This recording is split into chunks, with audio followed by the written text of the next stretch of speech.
Oke, Assalamualaikum warahmatullahi wabarakatuh. Untuk materi kali ini kita akan melakukan uji validitas menggunakan Microsoft Excel.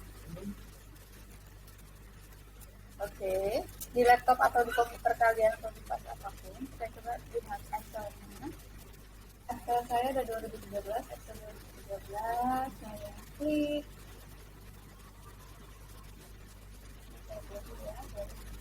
Kemudian kita pilih blank workbook.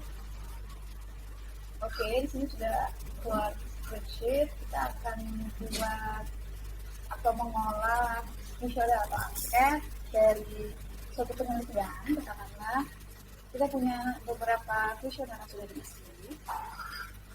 Jadi ini kita tulis nomor responden. Nomor responden ini adalah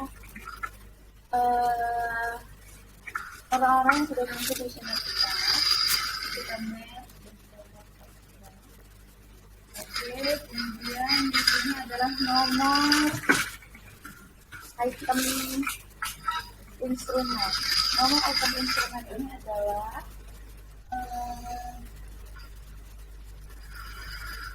sebut. Kemudian nomor item instrumen adalah nomor-nomor dari pertanyaan yang ada di kuesioner ya. Biasanya ada banyak sekali pertanyaan. Mungkin ada kita buat katakanlah ada 20 nomor ya.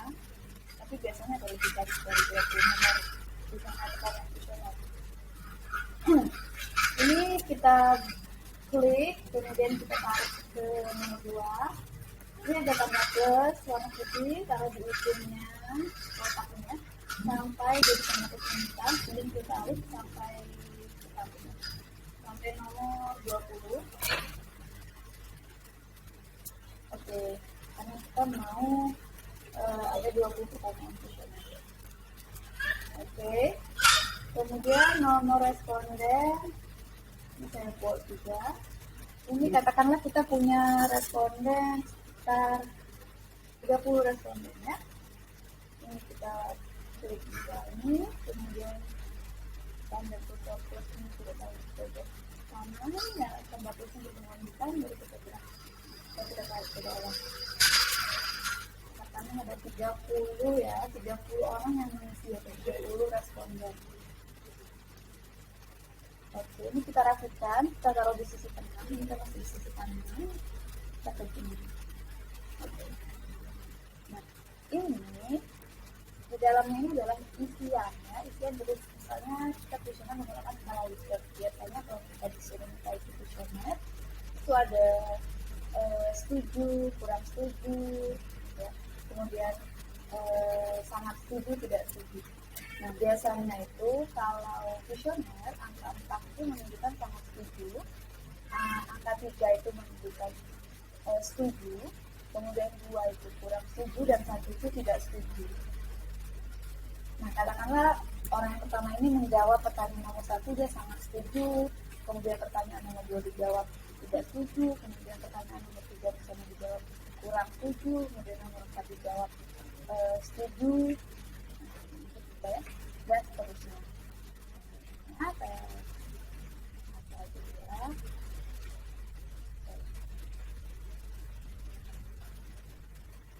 Kan juga bisa bikin seperti ini, tapi biasanya ini kalau kuesioner maka akan untuk manualnya hasil dari pertanyaan-pertanyaan sudah diisi responden.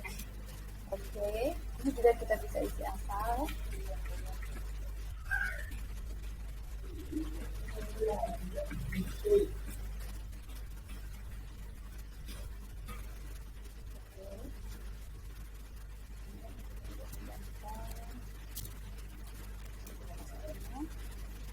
Ulang dong.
Ini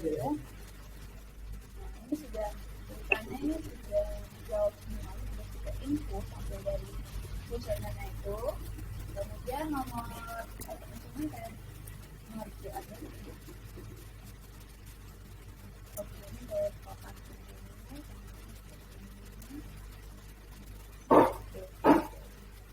Oke, ini sudah semua, sudah.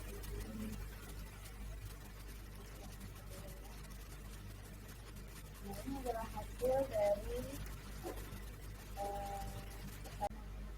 yang tadi ya. Oke, sekarang kita akan mengikuti validitas. Jadi validasi itu maksudnya adalah kita menguji apakah kuesioner kita, data yang kita siapkan itu, atau alat penelitian kuesioner kita itu sudah valid atau sudah benar, sudah tepat. Jadi instrumennya sebagai alat ukur variabel penelitian apakah sudah tepat atau tidak benar. Jika alat ukur valid atau benar, maka hasil pengukuran pun pasti akan benar. Atau dengan kata lain, validitas ini berbicara tentang bagaimana suatu alat ukur digunakan memang telah mengukur apa yang ingin kita ukur dalam penelitian. Dia uji validitas. Jadi validitas ini diukur dengan membandingkan nilai R hitung dengan nilai R tabel. Untuk R hitung dengan R tabel, itu R hitungnya harus lebih besar dari R tabel, maka dia dinyatakan valid. Angka R tabel kita hitung menggunakan metode Excel ya. R hitung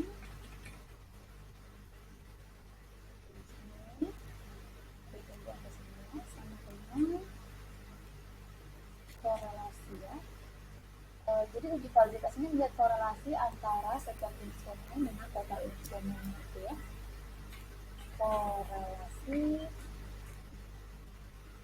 Oke, array 1 ini kita klik ini ya. Ini data instrumen responden 1 sampai responden 30 ya. Oke. Koma. Array 2 ini yang total. Oke. Setelah diisi array 2-nya yaitu F3 sampai F32, kita klik F4. F4 ini untuk mengunci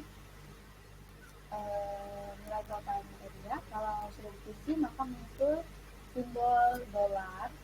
Ini simbol dolar ini artinya sudah dikunci datanya.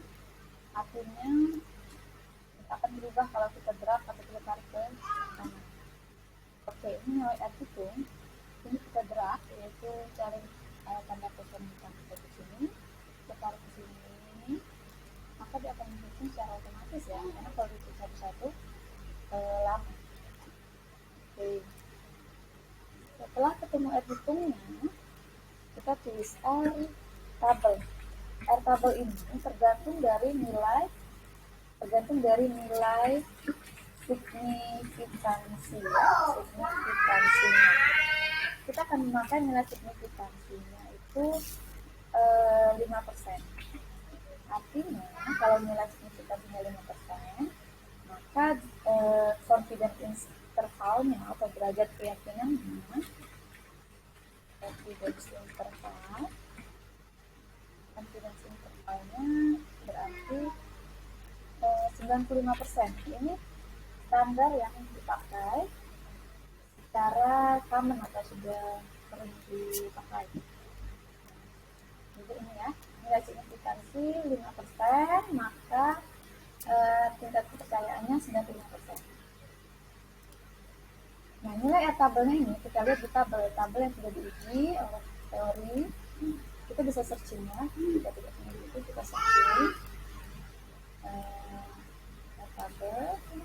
Kita cari di sini ya, R tabel 5%. Nilai R tabel itu ya.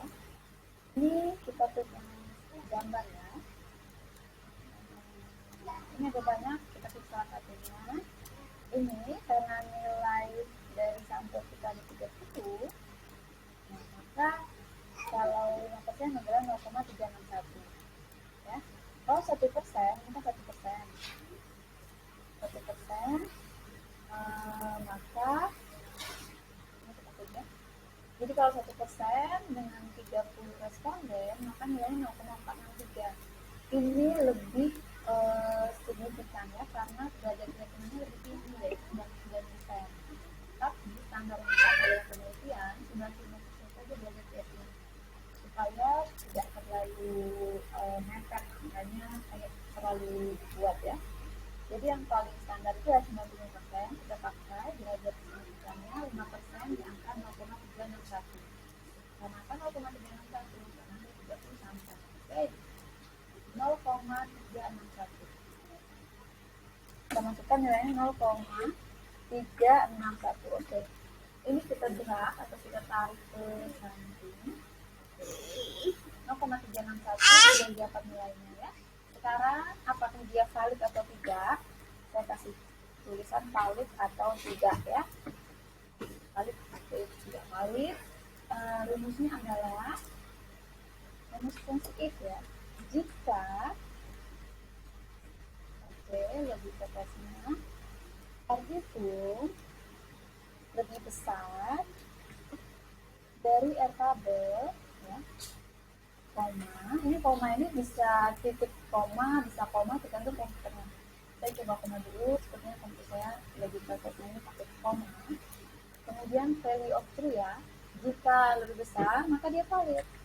Nah, jika tidak maka dia tidak valid. Nah, valid dan tidak valid ini bukan angka, dia huruf ya, dia bukan numerik, dia huruf, jadi harus pakai tanda apostrophe di atas ini. E-nya, belakangnya kasih apostrophe seperti ini. F-nya juga dikasih apostrophe seperti ini, kemudian tutup huruf, kemudian enter. Nah, hasilnya ini tidak valid. Kita tarik ke samping ya. Nah, ternyata datanya ini ada yang valid 2, 3, 4, 5, 6, 7. Nah, ini ada 7 data yang valid ya, sisanya tidak valid ya. Jadi sudah kita ukur, ternyata validitasnya itu ada 7 data yang valid dan tidak valid. Nah, ini karena hanya contoh ya, jadi ini pengisian kuesioner tadi saya kasih contoh aja. Jadi ini adalah angka acak atau asal, ini hasilnya seperti ini ya. Nah, jadi kalau mungkin kuesioner yang sesungguhnya itu hasilnya valid semua, atau yang tidak valid sedikit. Nah, karena ini tadi angkanya acak, jadi dia validnya dimana ada 7 saja ya. Nah, ini nilai signifikannya ini saya pakai yang standar, yang tingkat kepercayaan 99% dan nilai signifikan 5%. Nah, kalau mau pakai 1% juga tidak apa-apa, artinya penelitiannya benar-benar menggunakan penelitian derajat keyakinan yang tinggi, yaitu 99%.